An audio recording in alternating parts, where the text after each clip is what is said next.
Good morning. Welcome. Hi, morning, everyone. Morning. Thank you for joining. Welcome to another information session hosted by the Trade Board Limited as part of our activities for Global Entrepreneurship Week. I am Roshane Reed, Director of Public Education and Public Relations here at the Trade Board Limited, and I am delighted to be moderating your session today.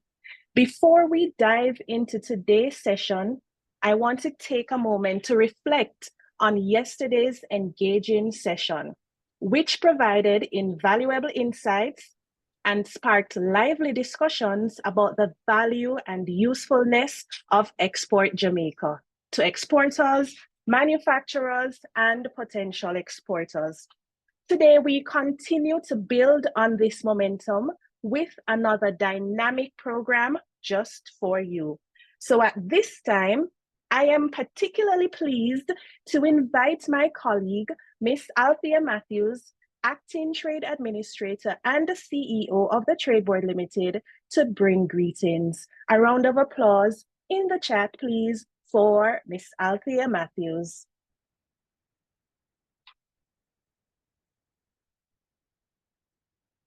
Good morning, everyone. On behalf of the Trade Board Limited, it is my absolute pleasure to welcome you to today's session, hosted in celebration of Global Entrepreneur Week 2024. This annual event provides an invaluable platform to inspire, educate, and connect entrepreneurs across Jamaica and the world. As we gather this morning, we are reminded of the critical role entrepreneurship plays in driving economic growth, fostering innovation, and creating opportunities.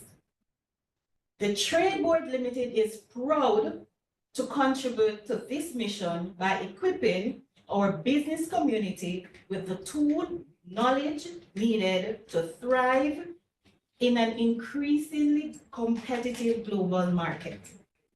Today's sessions are designed to do just that. In the first segment, we will hear from Ms. Kenika White Tomlinson, our Senior Legal Counsel, who will provide insightful guidance on leveraging trade agreements and is an essential skill for navigating international markets.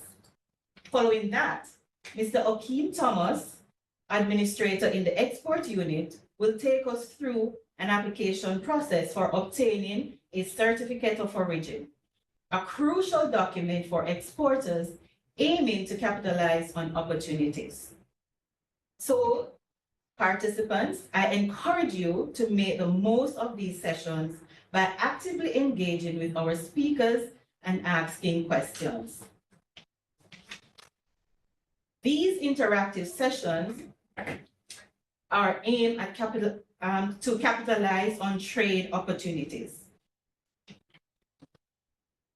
These interactive sessions will help you to find solutions to your burning questions and the issues that you may have. Thank you again for joining us this morning. Together, let us continue to empower and elevate Jamaica's entrepreneurial ecosystem. At this time, I will hand you over to our moderator, our Director of Public Education and Public Relations, Ms. Roshane Reed, who will guide us through this morning's press program. Thank you again and welcome. Thank you, Ms. Matthews, for such warm welcome. Now, in continuing the greeting segment of today's information session, I am delighted to invite Mrs. Patricia Anderson, Export Manager at P.A. Benjamin Manufacturing Company Limited, to bring greetings. Before she comes, I believe it is important to note that P.A. Benjamin was recently honored with the Jamaica Trade Board Award for Champion Medium Exporter in Manufacturing at the JMEA Awards in September of this year. So we are truly delighted to have P.A. Benjamin represented here today in the form of Mrs. Anderson, who will bring greetings. Please make her welcome. Thank you.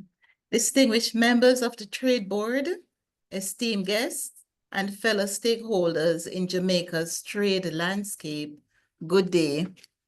It is with great honor that I bring greetings to this important session, themed Leveraging Trade Agreements, the key to expanding opportunities. As a proud recipient of the Jamaica Trade Board Award for Champion Medium Exporter in Manufacturing at the 2024 JMEA Awards, we are humbled and inspired to share our journey and insights. Our company's history is one rooted in determination, innovation, and a steadfast commitment to leveraging the opportunities afforded by trade agreements. These agreements have not only enabled us to penetrate new markets, but have also strengthened our global competitiveness and solidified Jamaica's reputation for excellence in manufacturing. Trade agreements are more than just documents. They are bridges that connect local businesses to international opportunities, fostering growth, creating jobs, and enhancing our economic resilience. At their core, they represent partnerships that empower businesses like ours to thrive. Our success stands as proof by fully utilizing these frameworks. Jamaican businesses can rise above challenges, compete on the global stage, and position themselves as leaders in trade and innovation. We have reaped the benefits of reduced barriers, greater market access, and the ability to bring the finest Jamaican goods to the world for over 145 years. And I pause just to thank you for helping us celebrating 145 years. Today, I urge my fellow Jamaican businesses to embrace these agreements wholeheartedly. Explore their intricacies, understand their provisions, and tailor your strategies to align with their potential. Together, we can turn opportunities into realities and inspire a new wave of growth across our industries. To the Trade Board, we commend your efforts in fostering awareness and enabling businesses to tap into these invaluable resources. Your guidance is instrumental in ensuring that Jamaica's exporters not only participate, but excel on the global stage. As we gather for this session, let us commit to maximizing the value of our trade agreements. Together, let us build a future where Jamaica's trade sector continues to shine as a beacon of opportunity and excellence. Thank you.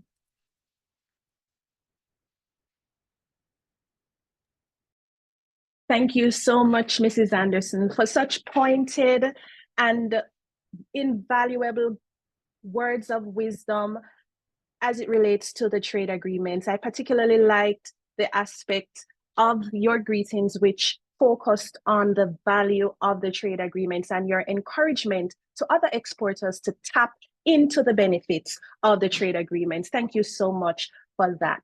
Now, it is my absolute pleasure to introduce our first presenter, who is my dear colleague, Miss Kanika Tomlinson, Senior Legal Counsel here at the Trade Board Limited.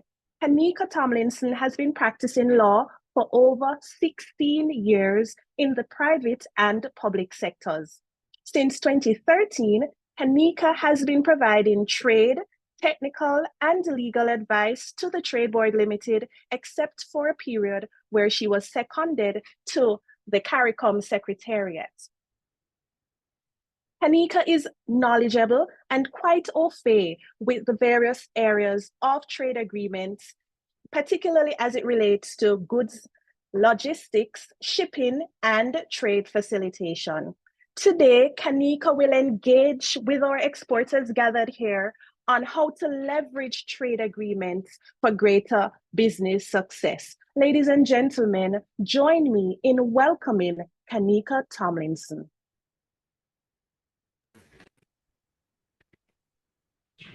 Good morning, ladies and gentlemen. Happy to have you here with us. I am just going to share my screen so that we can all see the presentation.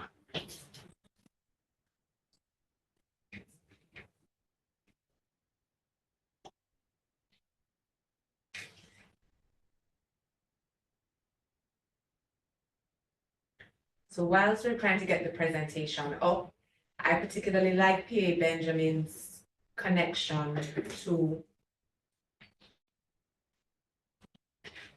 the use of trade agreements, not as documents, but as bridges.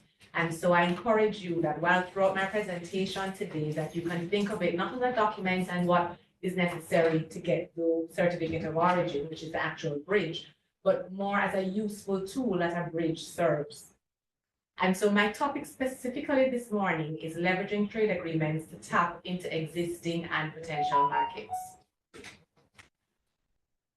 Whilst I will be speaking about the trade agreements that Jamaica is a party to, I want for you to bear in mind that the purpose of this presentation is not to make you experts as it relates to what I'm about to discuss, but it's really to give you the knowledge to equip you to use your business savvy to look at the different markets that you may wish to enter, having a competitive advantage such as utilizing the trade agreements. At all stages, you're encouraged to make contact with the trade board if you're interested in utilizing a trade agreement, because we will do the technical aspects of it to help you.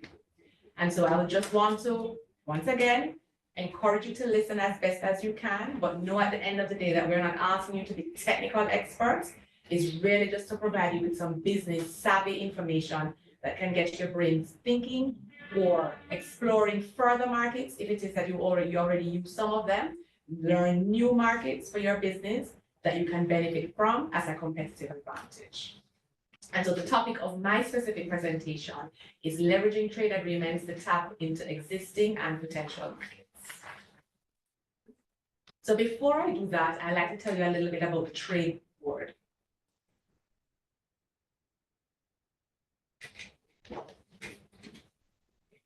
The Trade Board Limited was formed in 1982.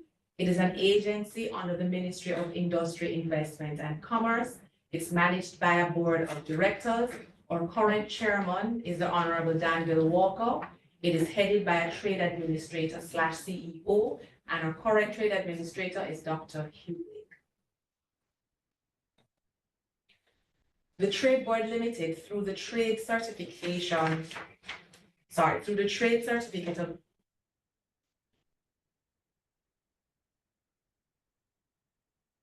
I'm sorry, we're having some technical glitches. Thank you. The Trade Board Limited, through the Trade Certificate of Jamaican Origin Regulations, as amended in 20. So I'll just continue speaking whilst we get our slides to come up with what I'm saying. As amended by the Trade, as amended in 2004, vests the authority in the Trade Administrator and the CEO to issue certificates of origin. And so easily put, the government of Jamaica has vested the authority in the Trade Board Limited to issue certificates of origin for the trade agreements that we are, and arrangements that we are a party to.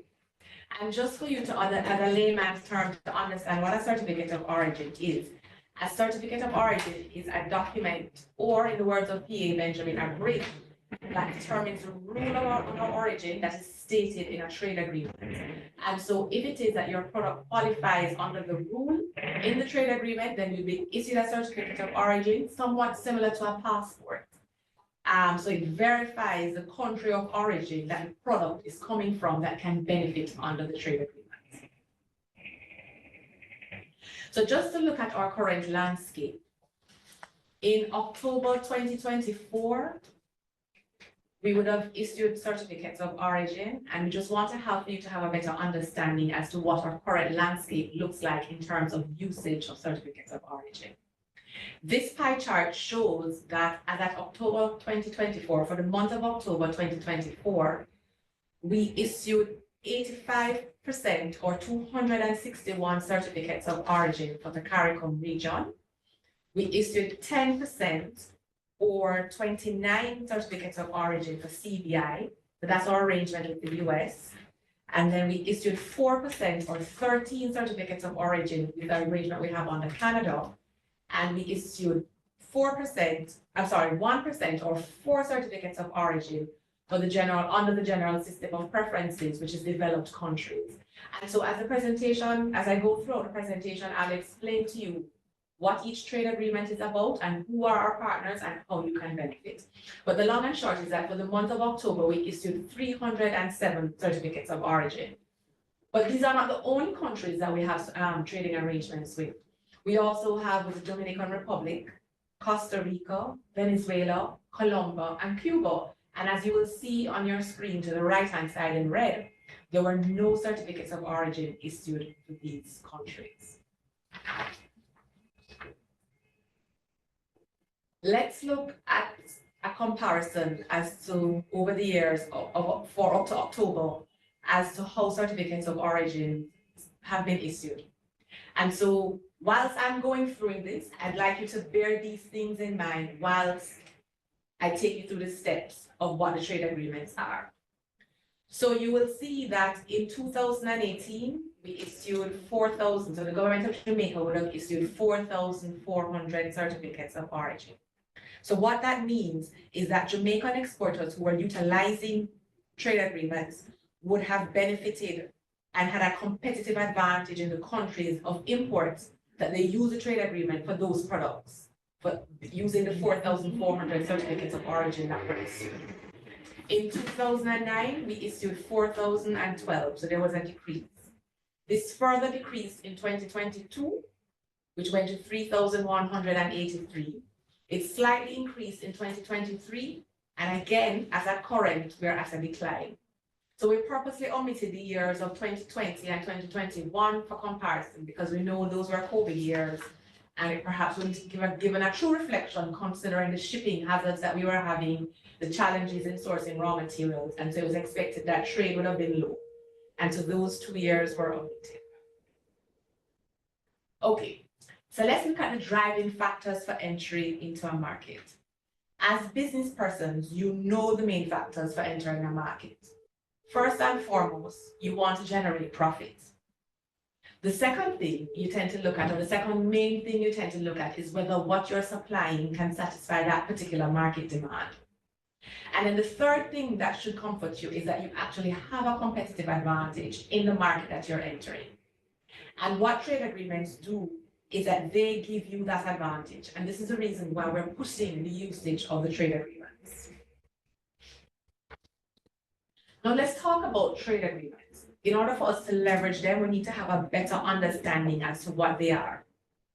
They are, in a nutshell, an agreement or an arrangement between countries to reduce or eliminate barriers within imports and exports. They pretty much define trading rules and describe each country's preferential trade terms. And by preferential trade terms, what I mean is what rule or what preference you'll be giving to a product to enter my market. It facilitates stronger commercial ties between the countries that have the trade agreements. And I think most importantly, and what should ring out to you the most, is that when your products enter these countries under the trade agreement, they receive no to low duties. And so that in and of itself gives your product a competitive advantage in that importing country or the markets of that importing country. So trade agreements, why use them? One, if your good is likely to be cheaper in the market of the importing country. Two, there's minimal inspection upon arrival of your product at the ports in the importing country. And this is so because when the good arrives in the importing country, it will have the certificate of origin. That serves like a passport. And so what you find is that customs tend to be a little bit more lenient because it has this passport. And so that also helps to reduce the delays upon arrival. It helps in terms of the rejection of the product upon arrival. As I said earlier, you pay no duty in the importing country. And particularly for us as smaller developing states, we tend to use trade agreements in a way to gather or to garner security in larger countries where they have larger markets. And so it gives us that competitive edge. And again, another way that you benefit from it is that it reduces the restrictions on imports and exports, which again helps you in terms of making trade easier and cheaper. Now let's look at the trade agreements that Jamaica are party to. Well, you would have known from the slides before when I showed you the breakdown that we're a party to the revised Treaty of Chaguaramas. This is also or commonly called the CARICOM Treaty. We are party to the Caribbean Basin Initiative, which is the arrangement that we have in place with the US. We are party to the Caribbean-Canada Free Trade Agreement, and this is the arrangement that we have in place with Canada. We are party to the CARICOM Dominican Republic Free Trade Agreement. So this is with which we have with the Dominican Republic. We are party to the CARICOM Costa Rica Trade Agreement with Costa Rica. We are party to CARICOM Cuba Trade and Economic Cooperation Agreement with Cuba. We are party to CARICOM Venezuela. We are party to CARICOM Colombia Trade, Economic and Technical Cooperation Agreement. We are party to the General System of Preferences, which is an arrangement that we have with certain developed countries, and I will go more into that. We are party to the CARIFORUM EU Economic Partnership Agreement and the UK Economic Partnership Agreement. Now, that's 11 trade agreements that we stand to benefit from. And I know many persons didn't know that we had so many arrangements that we can benefit from. And so what I will do, I will go into the first 9 arrangements because those are the ones that the Trade Board has custodians of. But the economic partnership agreements, both with the EU and the UK, those are administered by Jamaica Customs Agency. But I wanted to put them on the table so you know that you do have this option as well. So even though I may not explore them, you do know that if it is that you want to explore the markets of the UK or explore the markets of the EU, you can contact the Jamaica Customs Agency and they will assist you to see if your products can meet the rule to go to those territories. Now, before I even delve further into the presentation, I'd like you to know that the presentation is not product specific, right? And so don't feel as though that your product may not meet the rule because I have not mentioned it in the presentation. What we're trying to garner is that for you to come to the Trade Board, come to us, fill out the requisite forms, and we can assist you to see if your product actually meets the rule. So let's talk about the trade agreements. So we have the revised Treaty of Chaguaramas, which is the most popular one that our manufacturers and exporters tend to utilize. This agreement was established by the Caribbean community in 1973 in Chaguaramas in Trinidad and Tobago, and it took effect in Jamaica in 1973. This agreement was further revised. So it was signed in July of 1973, and then it took effect in Jamaica in August 1973. This agreement was further revised in 2001, and again took effect in 2001. The countries that are party to this agreement are Antigua and Barbuda, Bahamas, Barbados, Belize, Dominica, Grenada, Guyana, Haiti, Jamaica, Montserrat, St. Kitts and Nevis, St. Lucia, St. Vincent and the Grenadines, and Trinidad and Tobago. So what this agreement shows is that countries can source inputs for their final products from these countries that are listed on your screen. And so if it is that you have a product that you need some input from any of these countries, Antigua and Barbuda, Barbados, Belize, Dominica, St. Kitts and Lucia, if it is that you find that some of your input is found in those countries and you can take the input from those countries, put it in your product in Jamaica, and you can seek to get a trade agreement, right? And so the long and short is that your source of material is not only limited to Jamaica. You have other countries where you may source input from. But I must point out that even though the Bahamas and Haiti are party to this particular trade agreement, they are not party to what is called the CSME, the market component of it. And so we can't source any raw materials from Haiti or the Bahamas under this particular trade agreement. But all the other countries that are listed on your screen, you may source your raw materials from them and then mix it with Jamaican products, and then you can seek to get a certificate of origin. Now, where can you send these products to benefit under this particular trade agreement? And so similar to the countries where you're able to source the raw material from, you can send it back to those countries for export. You can send your formal product or your final product, sorry, back to those countries for export. And so when you look at under the CARICOM Treaty, you're looking at an estimated population of 7 million people, right? 7.1 million persons. And so this is a very big market that you may want to capitalize on. Moving on to the next treaty. The next treaty is the Caribbean Basin Initiative. This is the arrangement that Jamaica and other Caribbean countries and certain Latin American countries have in place with the United States of America. Again, based on the pie chart I would have shown you, this is most, and based on October, the certificates of origins that we issued, this was the second most used trade arrangement that Jamaica has in place. This arrangement was established with the US in 1983. The purpose of it is to help countries that are party to it to develop stable economies and diversify their exports. It offers duty-free access for most goods from certain Caribbean and Central American countries, and self-certification is allowed. What duty-free access means is that when your product reaches the United States of America, once it meets the rule of origin and we're able to give you that national passport, that certificate of origin, it means that your product will receive no to low duty. So again, that gives you a competitive advantage in the market, in the US market, when your product gets there. Unlike all the other trade agreements and arrangements that we are party to, this one is a little bit different in the sense that it allows self-certification. So you don't have to come to the trade board to get a certificate of origin. You may do so on your own, but you would have to go onto the US's Food and Drug Administration website, and you'd have to complete those documentation. I believe they may have a registration fee as well, and but you can get the certificate of origin from there. So if it is that you don't want to go through the route of the trade board to get the certificate of origin, there's another option that is presented to you through the US Food and Drug Administration website.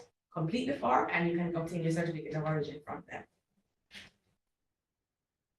Now, unlike the CARICOM Treaty, this arrangement allows you to source raw material or input from even more places. So you would have had the traditional CARICOM sources, the Antigua and Barbuda, the Barbados, the Belize, Dominica. You would be able to source your raw material from them, but you also have access to new places and new places and new sources of inputs, including Aruba. So previously you couldn't source input from Bahamas when you're exporting to the Bahamas or under the CARICOM Treaty, but for this particular arrangement you can. So you can look at Aruba, Bahamas, Costa Rica, El Salvador, Guatemala, even Haiti, Honduras, Panama, Puerto Rico, US Virgin Islands, and the United States of America. So what this means is that you don't have to, unlike the previous treaty, which is the one with CARICOM, where you were limited to the traditional sources of where you can source your raw material and then re-export to those markets. But this one, when you're exporting to the US, you can look at all these countries that are on your screen to source material from. Now, where can you take these products? You can not only take these products to the US, but you can also take this product to Puerto Rico. So I know many persons didn't know that you're not only limited under this arrangement to take your product to the US, but you can also access Puerto Rico. Now, when you mean take your product, what population sizes are we looking at? In the US, the current population size is almost 400 or 350 million, almost 350 million. When you look at the diaspora in the US, we're looking at 2 million. So the Jamaican diaspora makes up about 2 million in the US. So that's a chunky market size. And when you look at Puerto Rico, their population size is 3.2 million. So again, that's a chunky size that you may want to look at to export your product to gain some access using this particular arrangement and having that competitive edge when you enter. Now let's look at the arrangement that we have with Canada. This arrangement was signed between Canada and the Commonwealth Caribbean states in 1985. Duty concessions issued to the Commonwealth Caribbean states began in 1986. The objectives of this particular trade agreement is to enhance Commonwealth Caribbean trade and export earnings, improve the trade and economic development, promote new investment opportunities, and encourage enhanced economic integration and cooperation. So all of these nice words are just to say you get some added advantage to enter the market of Canada when compared to other countries who do not have that advantage or who do not have a trade agreement with Canada. Again, we look at where you can source your input or your products to make your final product before we can issue the certificate of origin. Again, there is more flexibility in terms of where you can go source your input, but under this arrangement, you can go to Anguilla, which we didn't have that option before under the other two. You can go to Bermuda, you can go to Cayman Islands, and of course, you can go to Canada and the Turks and Caicos. So when I mean go, I don't mean physically go. I mean this is where you can bring your products in to see if they can add some value and meet the rule of origin so it can be re-exported to Canada. But this is just showing you that you're not only limited to getting your raw material from Jamaica or limited to getting your input from Jamaica. There are other markets or other countries that you can get your input from, put it together, and then see if you can qualify for the rules under this trade agreement. Now, of course, where can your product go under this trade agreement? And so the importing country that you would stand to benefit from is, of course, Canada, which has a population of almost 40 million persons. Again, a very sizable market. And then when you look at the diaspora, as at 2023, the diaspora was almost 40 million persons. And so, Canada always taking in people. So I'm sure diaspora has increased since then, right? But the whole point of me saying this is to show you that you do have some large markets there. So even if you have a little small product where you don't want a big size chunk of 500,000 people, 1 million, but you can satisfy a 10,000, a 5,000, we have it here in Canada. This is for you to find the most suitable product that you have, that you can qualify under the rule and send it to Canada. We move on to the next trade agreement, the CARICOM DR trade agreement.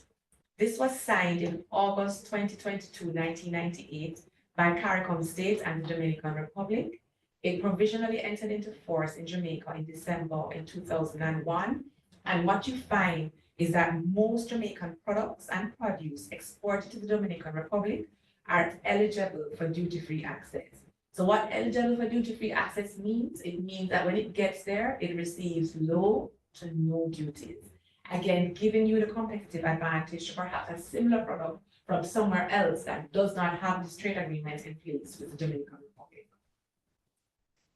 So what we've issued certificates of origin for in the past, and again, just to say that we're not limiting ourselves to these products, but just to give you some ideas as to what has in the past qualified for certificate of origin. So it ranges from meat of bovine animals to milk and cream, to paints and varnishes, to bars of iron and non-alloy steel, to a simple thing as candles. And so there are various products that have qualified for a certificate of origin to enter the Dominican Republic market with low to no duties.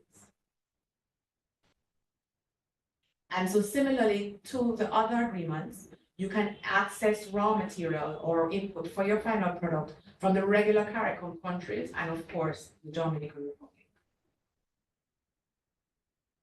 When you look at the population size of the Dominican Republic, you're looking at about 11 million persons. And so again, it's a sizable market. We are a small country. Our exports are not necessarily aimed at catering to the whole population, but you may find a little niche that you may want to tap into in the Dominican Republic, considering their huge population size. Let's look at the next trade agreement.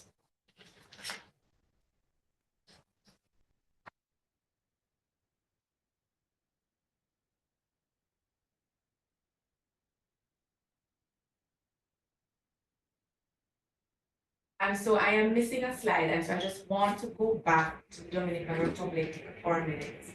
One of the things that we heard about the Dominican Republic is that we have persons that are very wary of the agreement because they would have heard of Law 173. Law 173 speaks to the fact that when you are in an exporter or an outsider from the Dominican Republic seeking to distribute or have products in the Dominican Republic, will have to link up with a distributor in the Dominican Republic. And what we have heard from our exporters is that when it is that the relationship go bad between you and the distributor, it's hard for you to get your money. And so we have heard our exporters say to us that they are wary of going into the Dominican Republic because of Law 173. But what many persons don't know is that there's an opt-out clause of Law 173. And so even under the agreement itself, it speaks to the fact that if you enter into an arrangement with a distributor, then if you put a contractual term with that distributor that you don't want Law 173 to apply, then it's not, then it won't apply, right? And so if it is that you and this distributor follow, you're not bound to provide any monies to this distributor. And so I thought that I would bring it up. I mean, it's missing from the presentation, but it is so important because I want to debunk that fear that we've heard exporters say about Law 173, to really say that there's an opt-out. It's not an automatic thing. You can opt out of it, but the only way you can opt out of it is if you put it in writing with the distributor that you do not want Law 173 to apply. All right, so we'll now move on to Costa Rica. So, unlike the other arrangements and agreements that I mentioned before, Costa Rica is located in Central America. One of the buzz things about Costa Rica is their geographic location in Central America. And so when you can access Costa Rica, it's also a spin-off to Latin America based on their geographic location. So it's both their geographic location, their proximity, and their population, and right now their purchasing power and investment. So Costa Rica is a buzzing place. In the past, when we've issued trade agreements or certificates of origin, to exporters under this particular agreement, it would have included things like furniture, iron and steel, beverages, printed books, petroleum products, rice, and perfumes. Again, not limiting what you can export to Costa Rica to these particular products, but just giving you an example or giving you several examples of what we have issued certificates of origin for in the past. Similar to the Dominican trade agreement, Dominican Republic trade agreements, and the agreement with CARICOM, the regular countries are there that you can source. The regular CARICOM countries are where you can source your raw material from. You're not only limited to Jamaica. And so you may source your raw material from any of these other CARICOM countries and of course Costa Rica, and then you will re-export it to Costa Rica. Now let's talk a little bit about Costa Rica. The estimated current population is about 5 million. But what persons don't know is that Costa Rica actually has a diaspora. The diaspora has a history in the 19th century when you had Jamaican settlers that went to help to build a bridge between San Jose and Puerto Viejo in Costa Rica. And so when you go to Costa Rica now, you find that in places like Puerto Limon, you have the Caribbean side of Costa Rica where you can get things like fried fish, jerk chicken. You're hearing reggae music pumping and you're hearing soca music pumping because they have retained that heritage. In fact, I had a friend who traveled to Costa Rica and she doesn't speak Spanish. And when she went there, the person in Puerto Limon doesn't speak English, but they were actually able to communicate through patois. And that's to show you how our heritage has carried through to Costa Rica, resulting in us having a diaspora of at least 64,000 persons on that Caribbean side. And so that's another little market that we may wish to tap into. I don't know, things like jerk sauces, things like beers, juices, those things that are Caribbean. And that for those persons that are into that type of business, and that's something that you may want to consider to reach those markets because there may be a demand for those products in the Caribbean side of Costa Rica. we'll move on to the CARICOM Cuba. Now, this particular trade agreement is a little bit more challenging. The trade agreement itself is clear as to what is allowed, but in terms of getting out your money could be a problem in Cuba. And so before you utilize this trade agreement and before you decide to enter the market in Cuba, you will have to do your due diligence to ensure that you can get out your money, right? But the long and short of this agreement was formed or made on July the 5th in 2002. It came into existence in December, or Jamaica implemented it in December 8, 2002. It seeks to strengthen the commercial and economic ties between the CARICOM region and Cuba. And Cuba granted CARICOM 326 duty-free items to enter its market. So again, you don't know if your product can qualify. And so we will implore you and encourage you to come to the trade board, fill out the form, the requisite form, and then we can tell you if your product can meet the requirements for Cuba.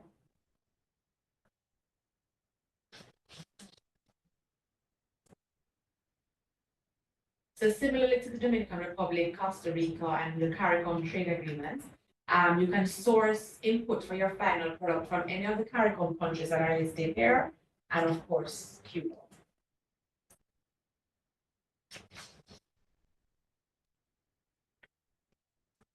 The products that we have issued certificates of origin for or that have qualified in the past includes some chemicals, alcoholic beverages, excluding rum, animal and vegetable oils and fats, bread, biscuits, bun. Maybe they would have like or bun and cheese. I don't know. Maybe somebody can try. Bun, cocoa powder, cocoa beans. The estimated population or the estimated current population in Cuba is almost 11 million. So I don't know if persons have tried bun and cheese there before to see how it has done. We certainly have issued certificates of origin for bun. So the field is open, but just know that this market is it requires some sort of due diligence and research, because we don't want to hear at the end of the day that you want to export your product there and then you can't get out your money, and then you come back to the trade board and says, we tell you to go there and you can't get out your money, right? So you do have to do your due diligence before to ensure that whoever you're making arrangements with, that you are able to get your payments. The next agreement or arrangement that we will look at, because this is a one-way arrangement, is the CARICOM Venezuela.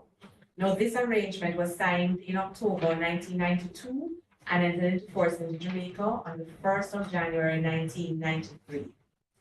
It eliminated tariffs or duties on approximately 22% of products that include fresh produce, confectionery, cosmetics, jams and jellies, medicine, wooden furniture, horticultural products, spices, processed foods, and toilet preparations, right? So again, this is not for you to limit yourselves to these squares of what we have said as examples. It's to get you thinking as to what can obtain a certificate of origin. We want you to be creative. If you have any creative things that you want to export, or even if it's not creative, once you find a market, and that's really what determines if it is that you want to export. Once you find a market and you can get some profits, then you can see if you would want to trade on this particular trade agreement. And so it's the usual places that you can source your input from, the usual CARICOM places, and also Venezuela.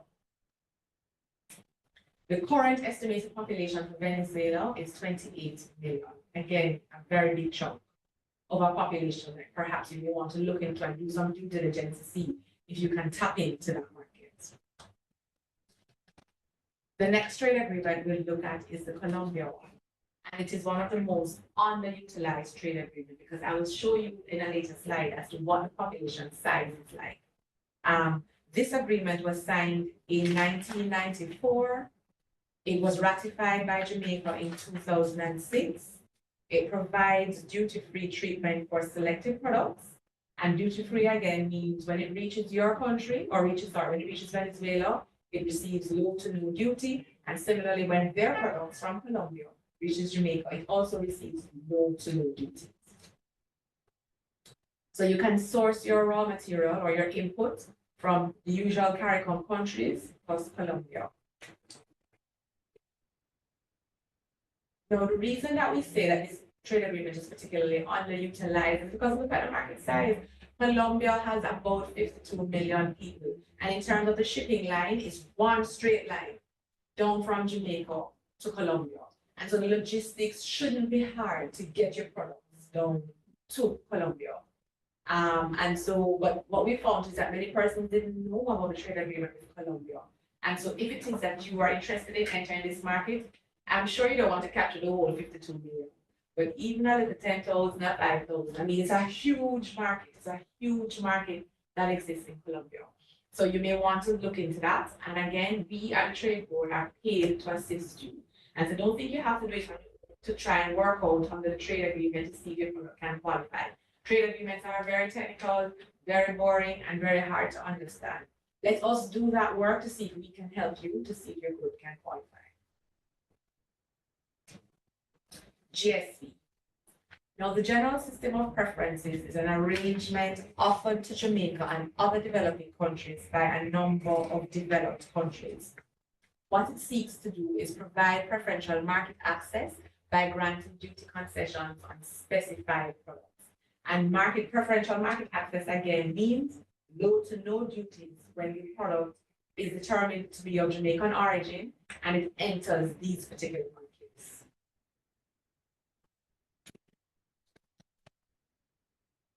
You can source your input for these products regionally.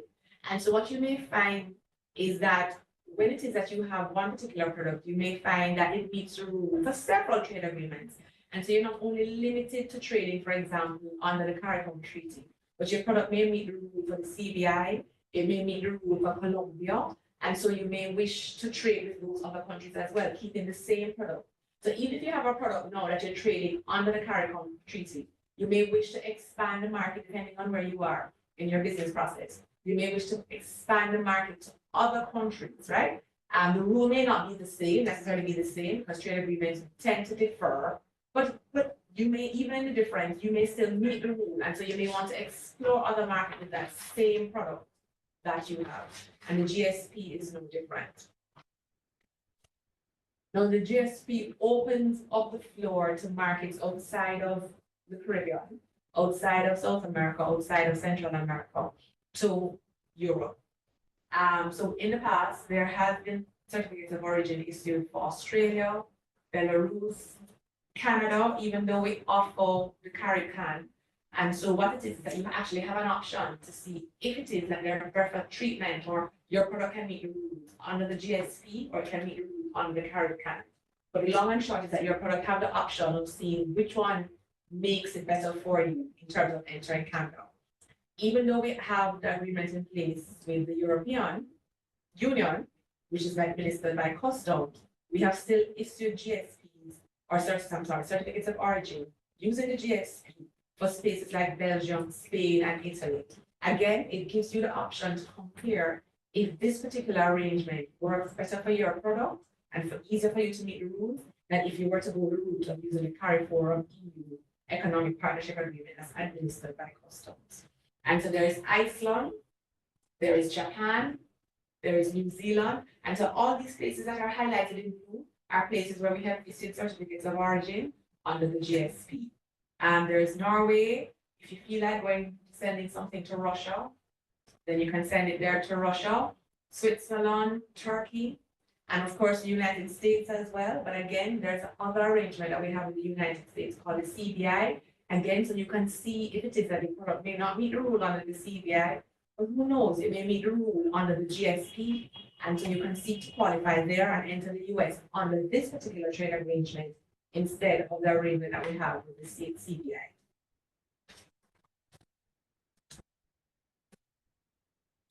Okay, so at this point, I would like to pause and open up the floor for some questions before I go into the rest of the presentation. So I'll hand over to the moderator to open the floor for questions.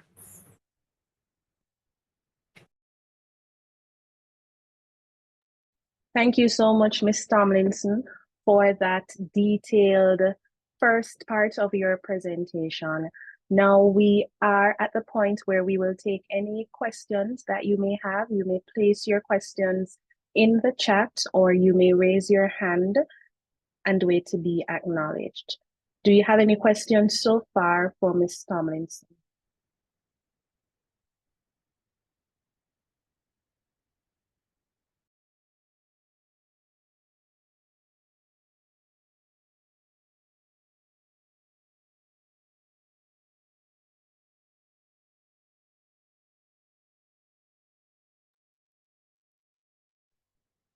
None at this time. All right, so I'll return to you, Kanika. You may continue. Are you sure there are no questions? This is not an easy thing to understand, you know. I mean, I'm doing it as I want to, but it really can bubble your brain. I mean, I did a session yesterday on persons came up, they were like, oh my God, this is so much information, I'm tired. And so before I move on to some more information, I just want to ensure that our audience here today, that there is nobody question. Before I move on to the rest, it's either that or it's boring. One of the two, but let's see. Still no questions? All right. I'll move on.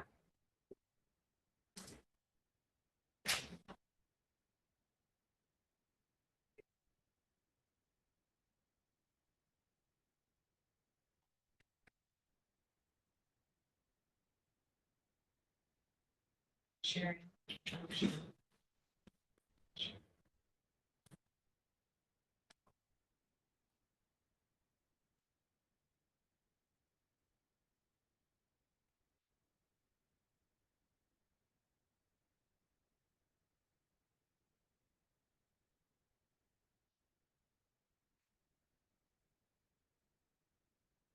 Okay. All right. So we look at rules of origin. So I would have taken you through the steps of how many trade agreements we have and how you can benefit under them, right? Or what it is that you need or who you can mix with to benefit. But we didn't really talk about how you can do the mixing and why is it that you can qualify under these trade agreements. And so what it is, it's called this thing called rules of origin. And so rules of origin identifies the countries in which a product was sourced or made. And so in essence, it speaks about the product's economical or economic nationality. It helps to ensure that customs authorities apply lower duties correctly for products trading under a trade agreement. And so hypothetically, if it is, for example, you wanted to trade rice, let us say you grew rice in Jamaica and you wanted to ship this rice to the US. When you ship it to the US, if it has a certificate of origin, then it's likely not to pay any duties. But if it is that you do not ship it with a certificate of origin, then there's a higher percentage chance that you have to pay the duties because there is no certificate of origin showing that there's this bridge that connects the US and Jamaica in terms of the trade agreements and the certificate of origin. And so I'm using rice very loosely to show that the benefit of the trade agreement, because the rice would have qualified under the particular rule that you have under the agreement with the US to enter the US market with low or no duty. Now, there are three basic qualifying criteria for rules of origin. And when I mean basic, I'm just doing the very basics because the aim here is not to get you to be technical persons. Trade board, these are the technical elements. It's really for you just to understand what they are so you can put it in your minds when you're using your business sense and using your business savvy to see if this trade agreement is worthwhile for you and for your clients. So there is wholly produced, change in tariff classification, and value added. Now, what are rules of origin? So just an extension of the slide before.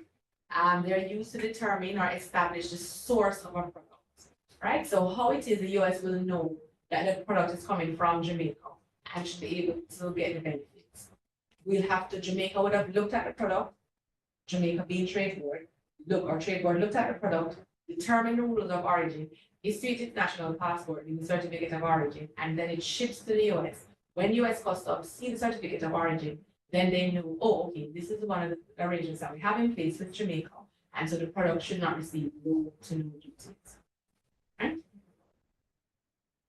So just a little bit, we'll talk a little bit about the different types of rules of origin to know how your product can meet the rule to qualify under the trade agreement. And so wholly produced is goods or input or raw material obtained from minerals extracted from the ground. And not necessarily now the ground in Jamaica, because remember you would have seen where I would have shown you other places where you can get your raw material from or your input from. So vegetables or products harvested in the soil, live animals born and raised in those places that you can actually get the products from, and Jamaica, sea fishing within the territorial waters, scrap and waste from manufacturing / processing operations, and other wholly produced goods from, again, from those sources, those countries that you can get your raw material or your input from. Examples of examples of wholly produced include things like lobster, which you would have gotten from the territorial waters within Jamaica or those other countries that you can get your raw material from or your input from, fish, raw provisions, tin ackee, callaloo, pimento, black castor oil. So that's one example of a rule of origin that the product would have to satisfy to meet the requirements under the trade agreement. Another example of rule of origin is this thing called change in tariff classification. So what happens with change in tariff classification is that it occurs when a good undergoes significant transformation, and that alteration affects its classification under the harmonized system or the classification systems used by customs authorities. And so let me go to the example because that will give you a better understanding. Almost all products in the world have, not almost, all products, not almost, all products in the world have an HS classification. And this HS classification is determined by the World Customs Organization and is agreed by all countries in the world, right? So it's not Jamaica set it, it's not the US set it, it's something that is international. And so every product has attached to it a HS code. For pepper, the HS code is chapter 0904. For thyme, the HS code is 0910. So you'd see that they change classification heading because when you put pepper and thyme together to make pepper sauce, it moves from our 09 HS code to 2103. Again, this is just an easy example to show you that your product can change classification and it may qualify under the rule. It may also, this is another example of change in classification in tariff heading. So for tomato paste, the classification is 200290. For granulated sugar, it's 170199. Sorry. For vinegar, it's 2209.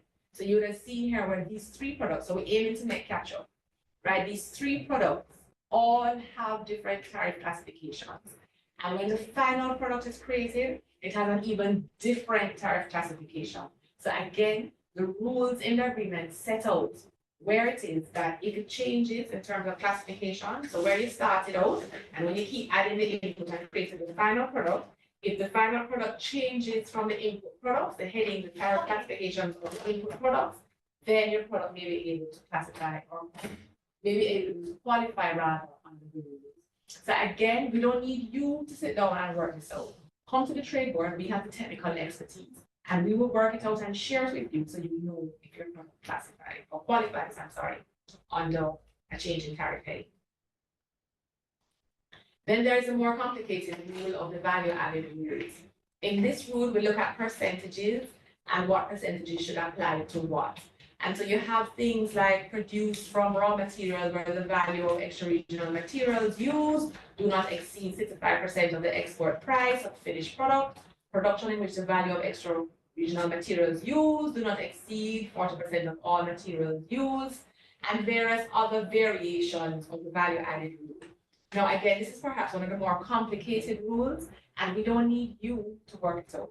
I'm only mentioning it here for you to have an understanding that when we speak of a product qualifying under the rule of origin, it don't have to only come from the soil, it don't only have to be bred and born in Jamaica, but there can be certain kind of mixes with the product, and it can still qualify as a rule, right? Extra regional materials speak to products or sources of material outside of the region, so outside of those countries where you can normally get input from. right? So let's, for example, if we're looking at the CARICOM arrangement, we would have seen where the countries that we could have gotten raw material from our input from is from other CARICOM countries. And so extra regional in that case would relate to places like if you were getting it from Costa Rica or Honduras or El Salvador. So when we're looking at the rule, what we'd look at is we'd look at the input that you would have gotten from the region, and then we'd look at the extra regional materials that you'd have gotten from El Salvador or Costa Rica and see if the value of that does not exceed 65% of the export price of the finished product. Again, very technical and complicated, and you don't have to work it out. Let us do it for you, because we understand how to do the calculation. Right? So in a nutshell, rules of origin are laws, regulations, and administrative guidelines used by governments to determine an imported product's country of origin. It is not always easy, as I would have mentioned before, to determine when raw materials, manufacturing, processing, or assembly of a product can be provided in different countries to determine its rule of origin. And this is why we always say to you, don't try and figure it out yourself. Because in order to determine the rule of origin, we're also looking at manufacturing and the processing of the product to see if it meets the stated rule. Each agreement has its own rule for the product. And so while there may be similarities in the agreement, they're not always the same. So if it is that you export or your business is bond, for example, it doesn't mean that because the bond meets the rule for CARICOM, the same way it's processed, that it would meet the rule for the US. Right? There may be differences because of the requirements in each agreement that may be different. And so again, we may have to guide you as to whether you may need to tweak where you get the sugar from so you can meet this particular market as against another market. And the final product that you assemble or you produce may even contain things that don't come from the region, don't come from the countries that you can source raw material from. It may come from extra regional places, but that doesn't mean that it don't meet the rule. It could still meet the rule. And so we will have to do that assessment and let you know. So just to give you a bigger sense as to how trade agreements have been playing in the world stage, this graph that I'm showing you is at August 1, 2024. It was taken from the WTO's website, and it shows that as at August 1, 2024, but it doesn't actually show that, but as at August 1, 2024, there were actually 369 regional trade agreements. What this graph shows is that if we compare 1948, when there was the World War, to present, you will see your countries are seeking to get into trade agreements, seeking to have trade agreements. And so there was a high for trade agreements in 1972, and then it went back down, and then it raised again in 1993, and then it went back down, and then in 1996, it shot up again, and then it went back down, till we're looking at the year of the pandemic in 2021. Then it rose, right? I guess because trade had slowed down, so countries from this size has a good policy to get into more trade agreements so that they can have their exporters gain competitive advantages in the countries that they would want to access benefits from.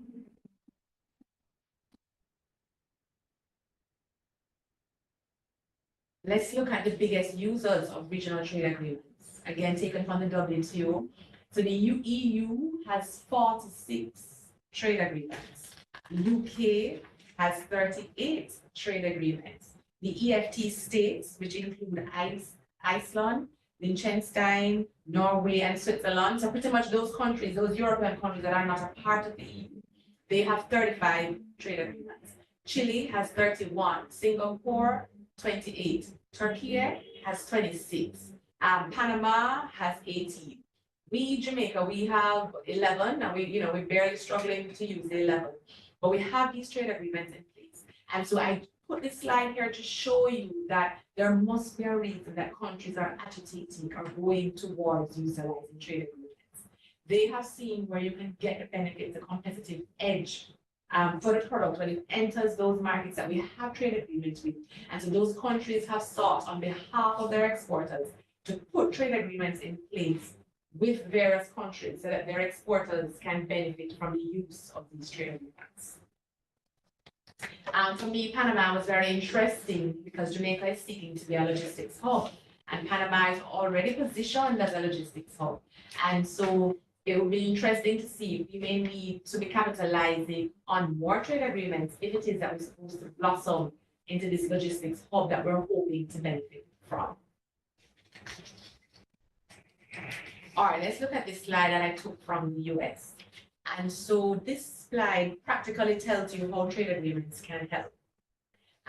If you look at the slide, you will see green and orange. So green means that the level of trade between the US and these countries before they entered into a free trade agreement.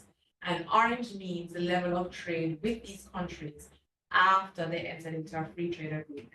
So let's look at Costa Rica. Before Costa Rica entered into a free trade agreement with the US, there was about 10% growth in terms of exports. After they entered into a trade agreement with the US, you found that more exporters in Costa Rica were exporting to the US, and so the growth increased more than the 10%. Conversely, if you look at the US side of things to Costa Rica, then you'll also see that there was an increase by virtue of the fact that the orange is higher than the green. And so if you look right along the slide with El Salvador, Honduras, Jordan, and to a lesser extent Peru, you will see that the orange color, the chart with orange or the bar with orange significantly outnumbers the green. So it's showing that there was more usage or more exports to these countries when they entered into trade agreements with one another. Particularly Jordan, it's funny because if you look at Jordan, before when there was no trade agreement, there was no trade. There was no trade with the US. But after the trade agreement came into existence, you found that exporters in Jordan and the US too, because it works both ways, capitalized and started exporting more to one another. So there must be some benefit to the trade agreements, why showing that before they existed, it was so low in terms of trade between the countries. And then after they were put into place, that trade, particularly in Jordan and Honduras, rose significantly. So I was deliberate by putting back this slide again for you to see that when we started out, we realized that this is where Jamaica is. And we only issued 307 certificates of origin and not utilizing at least 5 of the trade agreements that we have access to. Right, you'll have seen the world at large who have so many. We only have 11, and still not utilizing them to the fullest capacity and benefits. But you have the world that's seeking over the years to increase the use of trade agreements because they recognize the advantage of it. Just to put this slide again in some more context, you will see that if you compare the amount of trade agreements that we issued in 2018 as to 2019, there was an 8.8% decrease, right? When you compare 2019 to 2022, sorry, you will see that was a further decrease of 21% in the use of Jamaican exporters of trade agreements. Fast forward to 2023, it kind of increased a little bit by 3.7%, but as a current up to October of this year, we again are on the decreasing side of 6.15% of trade agreements. And so this is why we thought it best to share with our stakeholders and entrepreneurs in the business sector that's seeking to export, whether you're a small business, a micro business, a large business, what it is that we have seen in terms of the data and the use of trade agreements to get back out there and share with you that there are these agreements in place, just in case you didn't know, that you can utilize. And if it is that you were utilizing them for one particular trade agreement, it doesn't, or one particular market access, sorry, it doesn't mean that the product can't enter another market, right? So it may qualify for the US, as well as it just may qualify for Colombia. And you may wish to, after doing your due diligence, you may wish to export to Colombia. And so we can help you. And so we thought it best that we share this presentation with you to see what opportunities there are out there and what competitive advantages that you can have in entering these countries that we have trade agreements with. Now, letters of origin. So whilst as a government agency, we are here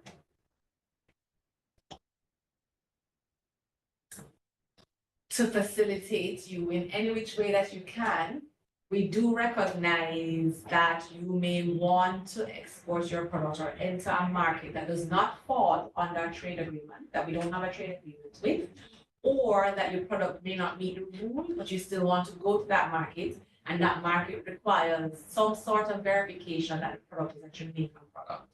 And so what we do is we offer a letter of origin. But a letter of origin is to be distinguished from a certificate of origin because the letter of origin does not ensure that you get any duties or low to no duties. I'm sorry, it doesn't ensure that you avoid low to no duties. The low to no duties are only applicable if it is that you're utilizing a trade agreement.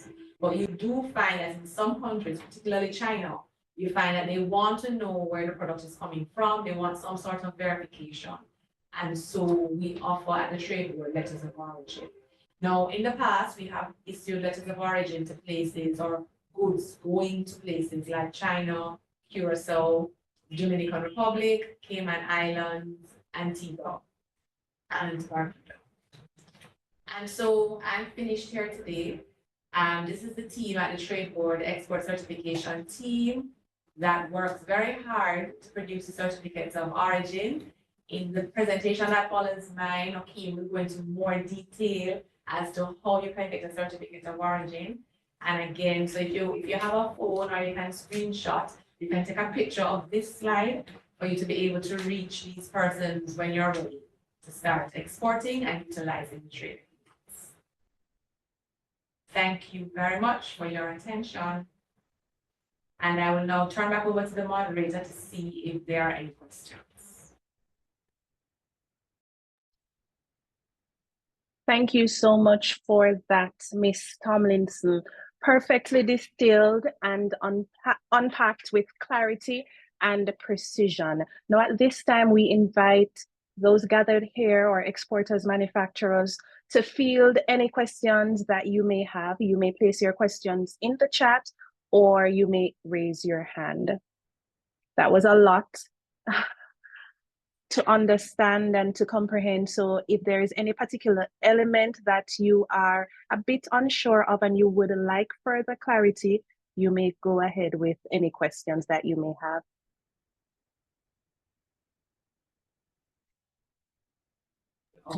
Debbie Ann Robinson.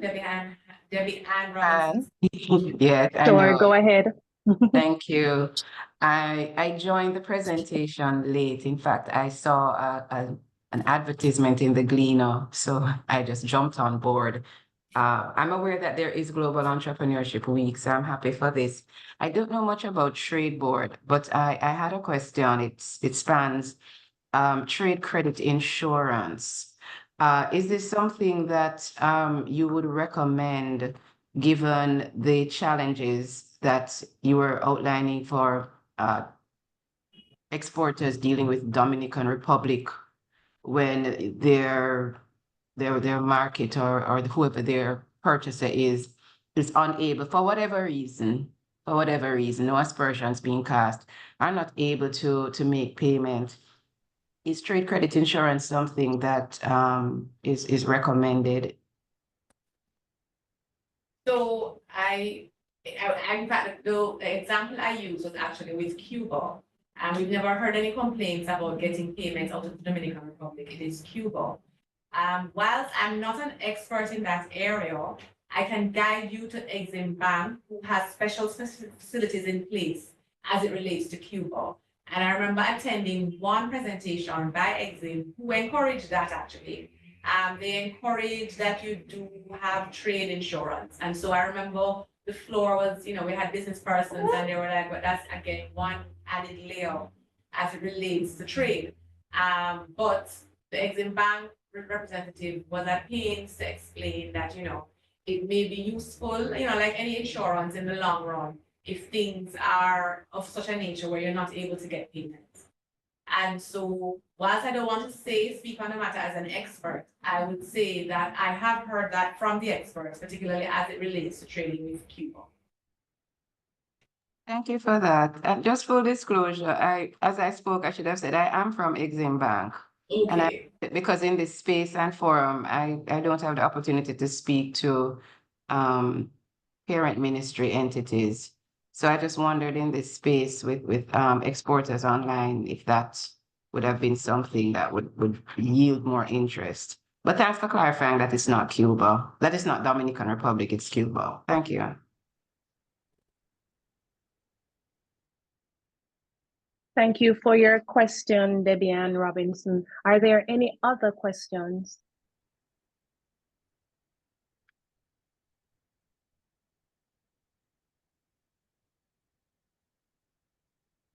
All right, so No, I'm saying I'm hard to believe. Not one big question, nothing. All right, let me ask it another way. Was the presentation comprehensive? Are you thinking of going to trade with utilizing any trade agreements? Are you encouraged or do you feel disheartened? And I'm opening the floor to anyone that's out there.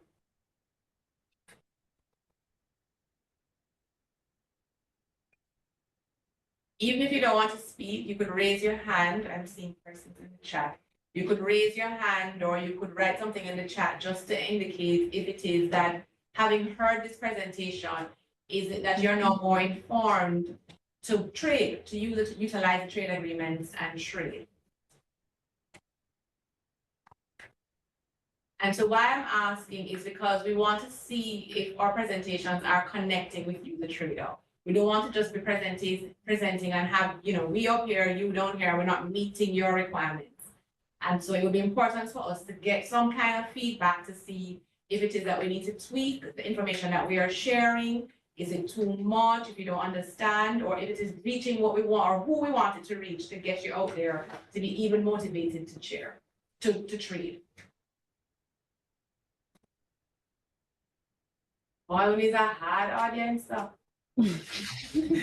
No, I believe the presentation was easily understood. I believe that's the reason. So it was very clear and concise. And I believe if they have further questions, they'll contact us. All right, thank you. Yes. Okay, so now we move to our second presentation, which won't be as long as the first one, so don't run off. So it's an absolute pleasure of mine to introduce our next speaker, Mr. Okeem Thomas, who is my colleague here at the Trade Board Limited. Okeem was strategically reassigned to the Export Certification Unit as an administrator, having served in the procurement unit for 2 years.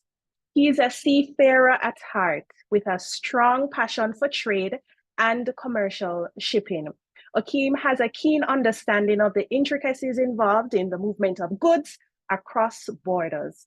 Mr. Thomas holds a Bachelor of Science degree in Customs Processes, Freight Forwarding, and Immigration. Now, since joining the Trade Board Limited, Mr. Thomas has gained invaluable insights and practical experience in the process of export certification, in accordance with the rules of origin and other qualifying criteria.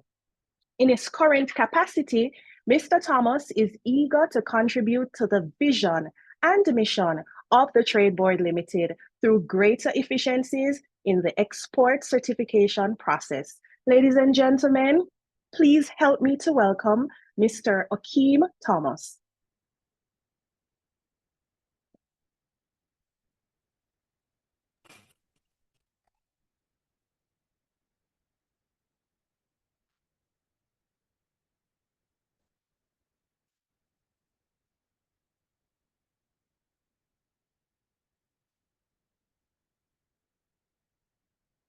Thank you, Ms. Tree, for that lovely introduction. Good morning, pleasant viewers. Thank you for joining us today for part 2 of this informative session about leveraging trade agreements. My main role here today is to provide a walkthrough of the product analysis form, as well as provide you with the steps in obtaining a certificate of origin and a letter of origin. So the Export Certification Department at the Trade Board Limited has 4 main functions. We are Jamaica's certifying authority for select trade agreements. We are also the administrators for rules of origin, and we verify product analysis forms. We also issue certificate of origin and letters of origin. So they say repetition is good for learning. So we'll just briefly go back through the 9 trade agreements. So to start, we have the revised Treaty of Chaguaramas, which speaks to for Jamaica exporting preferential to our other 12 member states. We have the Caribbean Basin Initiative, which is a value-added trade agreement, exporting preferential from 24 Caribbean countries to the United States of America. This is a non-reciprocal trade agreement.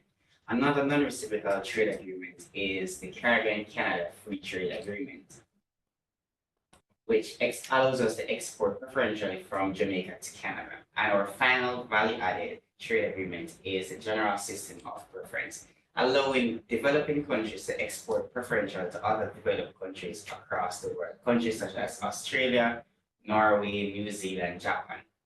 So our remaining 5 trade agreements are Spanish-speaking agreements. So it's a bilateral agreement that allows both countries to benefit from preferential trade. So both countries provide a listing of commodities that they allow each sending country to export preferential to them. So those include CARICOM Venezuela, CARICOM Colombia, CARICOM Dominican Republic, CARICOM Costa Rica, and CARICOM Cuba. So I want to speak about the safeguard. So safeguard mechanism comes under the CARICOM Treaty. So one of our rules of origin qualifying criteria speaks about product-specific rules of origin.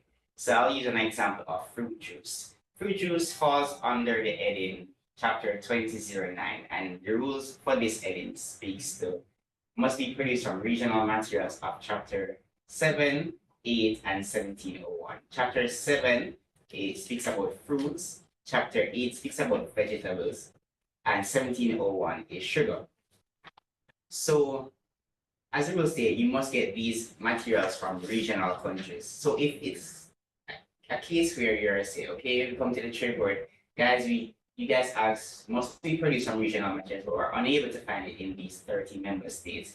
The rules allows for a temporary derogation from normal requirements. So the normal requirements in this case would have been all materials from regional countries. So it will allow you to export preferentially, and it would allow you to import from extra-regional market without it affecting the qualifying criteria. So we say it's a temporary derogation from the normal rules. And it's important to note this is only available under the CARICOM Treaty. So as mentioned earlier in our first presentation, we have 4 main qualifying criteria, which is wholly produced, change in tariff classification, percentage value added, and product-specific rules of origin. So just a pointer, the Trade Board Limited does not create and or amend the qualifying criteria for the rules of origin. These rules of origin are agreed upon by each member state.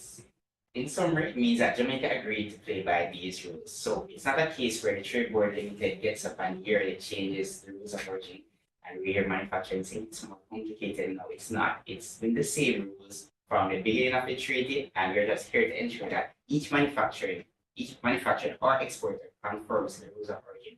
So when you export preferentially, we can say yes, they are abiding by the rules of these treaties. So let's get into the meat of the matter why we are here. How to obtain a certificate of origin and or letter of origin. So we have 4 main steps. Step 1, submit a completed product analysis form. Step 2, a certification officer conducts a site visit. Step 3, a response letter is issued to the manufacturer or exporter. And step 4, we apply for a certificate of origin through the J-Swift window or a letter of origin from export certification at tradeboard.gov.gm. Step 1, first things first. What is the product analysis form? So this is a 6-page document required by the Trade Board Limited to capture pertinent information required to analyze a product against its rules of origin. Qualifying criteria for the 9 trade agreements that's under our mandate. Our guaranteed service to review and analyze a product analysis form is 2 weeks, 10 working days. However, point to note, for big manufacturers that submit a lot of product lines for analysis and review, at the same time, we do ask for grace period to allow us to go through all of these to ensure that we analyze everything that needs to be analyzed correctly and what do you say? So, and ensure that it best meets the criteria that we ensure it's correctly analyzed. Let's put it here. Each product analysis form is valid for 3 years. Where can we find this product analysis form? We can find it in 2 places. We can find it on the Trade Board Limited's website. When you click on media, there's a drop down that says documents and forms. When you click on this, you'll be able to access the product analysis form. And you can call any member of the export certification department and we can send it to you via email. So I'll be walking through completing the product analysis form today. I'll be providing a step-by-step walkthrough. So today we are employed by ABC Limited. Let's say that we manufacture ABC tomato ketchup. So to manufacture ABC tomato ketchup, we utilize the following raw materials. Tomatoes that we purchased from John Brown, Alicia Wright, who is in Jamaica. We got water from NWC in Jamaica as well. We also bought brown sugar from Sweets Limited in Belize. We got vinegar from QWE in Guatemala. We got onion powder and garlic powder from UIA in India. Salt from Top Supplies in Jamaica. Ground black pepper from JJK Enterprise in Netherlands. And clove from TUB in Argentina. So these are all the raw materials that we use to make our ABC tomato ketchup. But how do we actually make the ketchup? So according to ABC Limited company, their batch sheet states that we utilize 65 kilograms of tomatoes is placed into the cooker for 45 minutes at 250 degrees Fahrenheit until the mixture is reduced by half to a thick solution. We add 35 liters of water into the cooker. The solution is then transferred to a mixing tank and 60 pounds of brown sugar, 8 liters of vinegar, 1 pound of salt, 2 kilograms of onion powder, 2 kilograms of garlic powder, half pound of ground black pepper, and 4 units of cloves are added. An immersion blender will be used for 4 hours continuously to ensure the texture of the ketchup is smooth. The ketchup is sent to the fillers via pipeline to fill 2-liter bottles. The bottles are then capped, labeled, and coded. Bottles are packaged in cartons. Cartons are packed on pallets and sent to the dry warehouse. So, what information does the actual form need? So page 1 speaks about general and production process information. So this is part A of page 1, where it's still, we begin by naming the company, which is ABC Limited. The address is 5000 Spanish Town Road, Kingston, Jamaica. Your telephone number is 876-111-1111. At this juncture, it's important to note, please ensure that the phone numbers listed on the forms are correct, because we have reached out to many manufacturers where if the number issued on the form states that it's no longer in operation. The email address provided on the form is the one that the response letter will be sent back to. And the form asks, does this company operate out of a free zone? If the answer is yes, you would be able to get any preferential export or preferential treatment under the CARICOM Treaty. However, it's no, you'll be able to access that treaty as well. So the product is tomato ketchup, as we know, and the HS code that ketchup would fall under is sauces, condiments, and mixed season, which is 2103. The brand is ABC, and the export price of the goods is $120,000. The batch size is 50 liters. So it's important to know the batch size. All the raw materials listed going beyond this section must be what is utilized in creating this batch size. The reason why we ask for the FOB price based on the rules of origin for different criteria, it might ask us that it's the raw materials a percentage of the export price, so that information is important to add as well. For companies that manufacture different flavors as it relates to the product. So let's say, for example, in manufacturing tomato ketchup, we have black tomato ketchup, brown tomato ketchup, and white tomato ketchup. Do we need 3 forms or is 1 enough? It depends. We would need 3 forms if say the coloring agent is the only different raw material that is used in the process. If you got the coloring agent from different countries of origin, then we need 3 forms. However, if all 3 coloring agent, which is the black coloring, the brown coloring and the white coloring is received, you source it in the same country, let's say for example, Guatemala, then in bracket you would have, so you say black tomato ketchup, in bracket you have brown tomato ketchup and white tomato ketchup, and you know that it's all coming from the same country of origin as it relates to the coloring agent.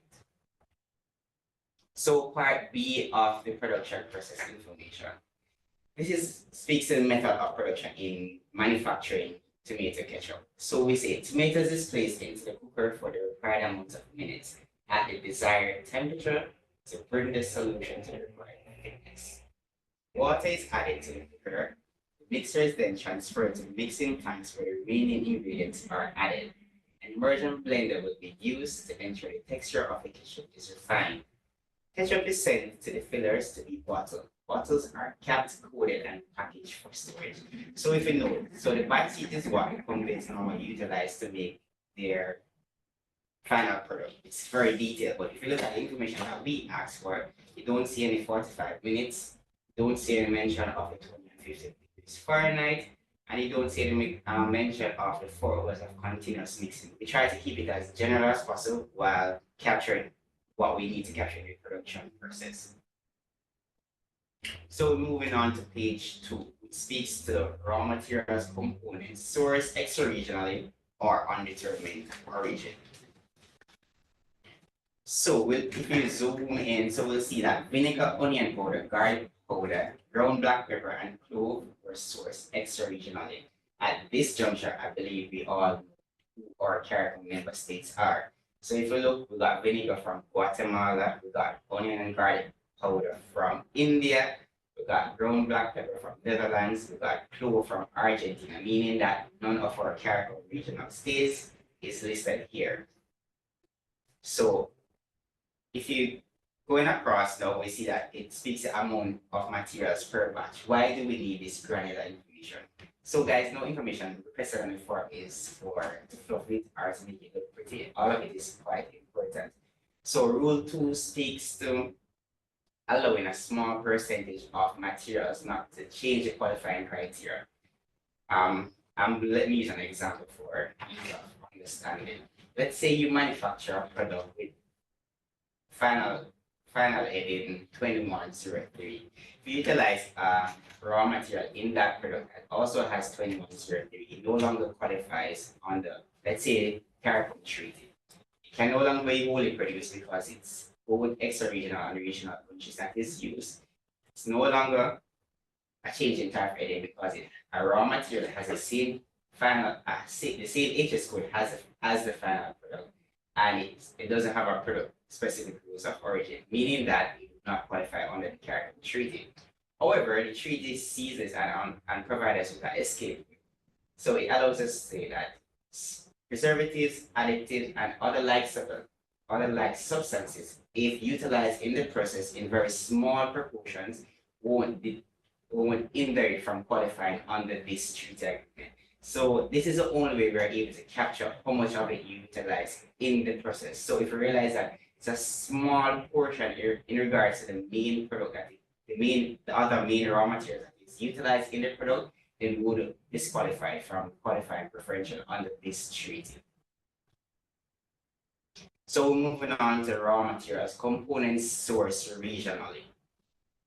So at this juncture, I believe everyone should know who our member states are, but just for reiteration, it's Antigua and Barbuda, Barbados, Belize, Dominica, Grenada, Guyana, and Jamaica, Montserrat, St. Kitts and Nevis, St. Lucia, St. Kitts and the Grenadines, Suriname, and Trinidad and Tobago. These are member states under CARICOM. So page 3 and page 2 are identical for pages. The only difference, page 3 asks for the regional raw materials sourced regionally, while page 2 speaks about raw materials sourced extra-regionally. So if you remember, we got tomatoes in Jamaica, we got the water in Jamaica, we got the brown sugar in Jamaica, and we got the salt in Jamaica. It asks for the same information going across, speaking about the materials, the HS code, and the supplier's country of origin, and the measurement of unit, the amount of materials per batch, which links back to the minimis rule, and the unit cost and the cost. At this juncture, I just want to make mention for under our regional section. If you buy, let's say, salt, if you buy salt from a supplier and we know that that supplier doesn't, you might have bought salt in Jamaica, but you bought it from a supplier that we know does not manufacture salt, that is not a material source regionally. It was imported for redistribution. So it's important to know the country of origin is where the item was manufactured. So the salt was imported in Jamaica. You might have bought it in Jamaica, but it was not manufactured here, so it's not a product of Jamaica. So it should actually go to the extra-regional side of extra-regional page, which is page 2. At this juncture, it's good to also note items that you put on page 3 that we know that were not manufactured in Jamaica, as certification officers will push it to page 2, will kick it to page 2 and just state extra-regionally. Why this isn't good for manufacturers who submit the forms is that, so we have 3 value-added treaty agreements, which was mentioned earlier. CBI, which is Caribbean Basin Initiative, the GSP, General System of Preference, and the Caribbean. So to qualify under the GSP and CBI, you have to have a percentage value of regional input of 35% or higher. So let's utilize salt. Let's say you bought salt. You got salt in Jamaica, but you put it from a company that we know doesn't manufacture salt in Jamaica. However, the actual origin of that salt was from the United States of America, beneficiary country under the CBI treaty. However, because we don't know where you got the actual salt from, but we know that that company in Jamaica don't manufacture salt. We kick it to page 2 on the extra-regional. If it is a case where after analysis would have granted you, say, 34% of regional input on the CBI, which means it wouldn't qualify because of that 1%. The treaty allows us to pull figures from raw materials sourced from beneficiary countries. So if we had known that salt was purchased in the United States of America, we could have pulled 15% of that cost for that material and added to your calculation, and that would have pushed it over the 35% threshold to allow it to qualify under the CBI treaty. So we now at page 4, which is documentary evidence. So page 4 just requires for an index of all the raw materials that was listed on page 2 and page 3, which also speaks up to the import entry form, which are the C87s as well as invoice number and the dates. You can also see we added bottles, caps, and cartons to this line item. Page 5, which speaks to packaging, costing, and declaration. So these extracts are pulled from the CBI treaty to help us understand what should fall under each category. So in calculating the percentage value added, only direct costs incurred or reasonably allocated to the production of goods may be counted towards meeting the percent requirement. So labor include the costing of salaries to produce the quantity of batch indicated on page 1. Direct overhead is the costing for utilities to produce the quantity of batch indicated on page 1. Administrative costs includes rent, lease to produce the quantity of batch indicated on page 1. Other costs incorporates transportation incurred in respect of goods after manufacture up to the point of putting the goods aboard the ship. So here we see at the top of this page we have our packaging. So we say that bottles can be considered under internal packaging, external packaging, caps and labels, going down to labor, direct overhead, admin costs, other costs, and profits. This is critical, guys, because this forms part of your regional inputs for the value, speaking specifically to the value-added treaties, which are CBI once again, Caribbean, and GSP. So these figures are all utilized in helping to boost that percentage to say that you have this amount of regional input.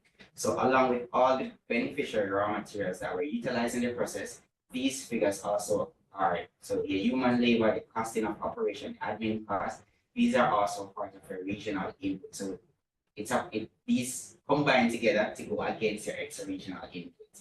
And then at the bottom, we just sign to say, the manufacturers sign to say, I, Jax RL of ABC, Dubai here sign that all the information provided is true and accurate. Ensure that this is signed as we're unable to actually do the calculation on these forms without it being signed off by the necessary personnel. Page 6 is just for official use by our certification officers.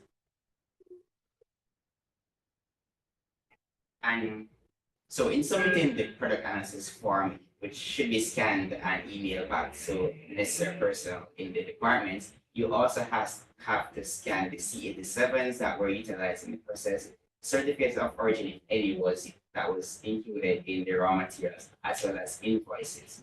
For our manufacturers who go into small communities and may purchase from local farmers, and say you purchase a little 5 pound from here, you're 10 pound down the road, 50 pound up the road. It's important to ensure that you receive invoices from these individuals. If they're unable to provide invoices, you can walk with the invoice book and just get them to say, I, ABC Limited, hereby bought 5 pounds of tomatoes from Mr. John Brown at this cost, because the treaty requires us to ask for documentary evidence to ensure that these raw materials are actually sourced in these areas or these regions. So that would complete step 1 of the process. Step 2, a certification officer conducts a site visit. So what to expect? A walkthrough of a production line from raw material to final product, observation to ensure the raw materials listed and the production process is as described on the product analysis form, as well as the relevant equipment that are utilized in the process. These are just images of different companies that would have went over the years. And that would complete step 2 of the process. So we're now at step 3, a response letter issued to the manufacturer or exporter by the Trade Board Limited. So this is what the response letter would look like. You'd have the necessary personnel with the letter is addressed to at the top of the page. And then in the middle section here, you see a table, the table indicating the product that would have been submitted for analysis, which is ABC tomato ketchup. We'll have the 9 trade agreements listed going across. And under the different trade agreements, you'd see how you qualify and whether you qualify or not. So in utilizing this example, we would have seen where under CARICOM, it has letter X, meaning that the rules of origin qualifying criteria is a change in tariff heading. I'm not sure if anyone was paying attention, but if you looked at all the raw materials listed on page 2 and page 3, we know that no raw material had the same HS code as 2103. Which is the HS code given to the final product, tomato ketchup.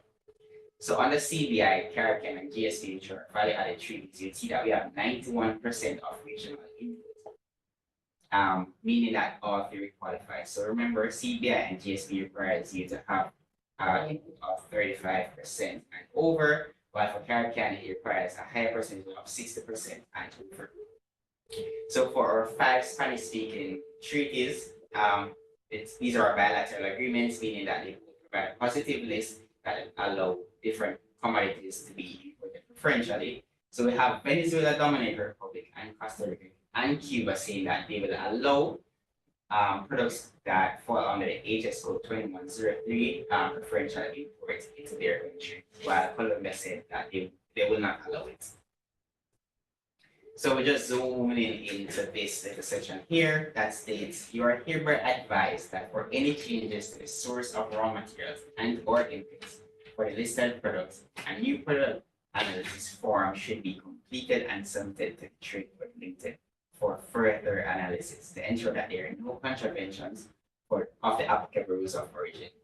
So this is basically just stating that once you change your main source of supply for any of the raw materials utilized in the process, you're required to submit a new product analysis form, right? Because this may change we have 4 qualifying criteria, and it may just change any of that the way you qualify under those 4 agreements, it may just change for that product. And that will complete step 3. So moving on to step 4, which is actually applying for that certificate of origin. So a certificate of origin is a legal document which indicates to the receiving country that the goods mentioned herein satisfies the criteria of a specific trade agreement or arrangement and are thereby eligible for preferential treatment. The Trade Board Limited's guarantee service to assess a certificate of origin is 1 working day. A certificate of origin only can be approved if the product analysis form was submitted and analyzed and the products qualify for preferential export under the relevant trade agreements. So where can I apply? Application must be made electronically through the JSwift at www.jswift.gov.jm.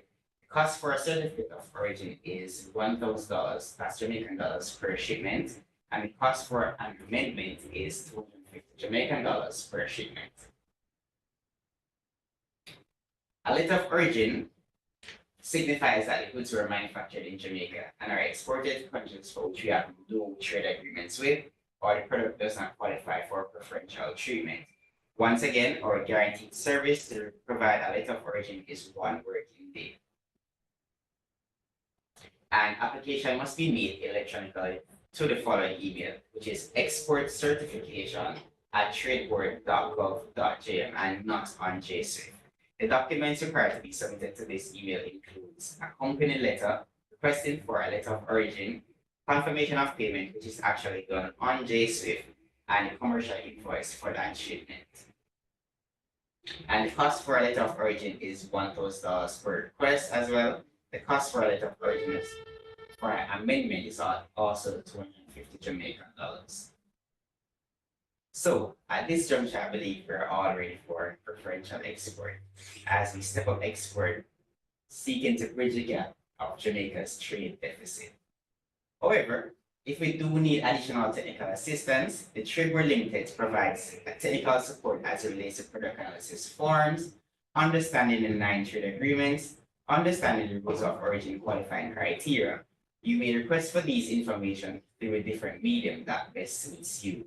Request for information by mail, request for information by telephone calls, or request for a one-on-one session with our team at your company's office island-wide, or you may request for a one-on-one session at our office. The decision with any one of that best suits you. And this is our team, as shown earlier by Ms. Lauren, Executive Director of the Department, Sharon Blake, our Executive Assistant, Mr. Doveb Williams, Rules of Origin Specialist, Ms. Treasure Anderson, our Product Analysis Specialist, and the Administrator of the Department. So I'd like to thank you at this juncture, where I'll be handing you back to our moderator, Ms. Reed.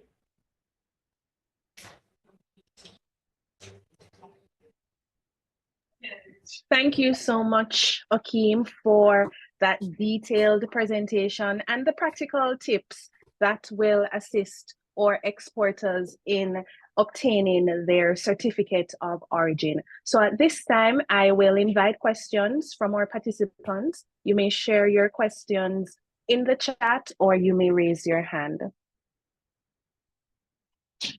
Thank you so much, Ms. Salmon, for those comments in the chat. Thank you so much.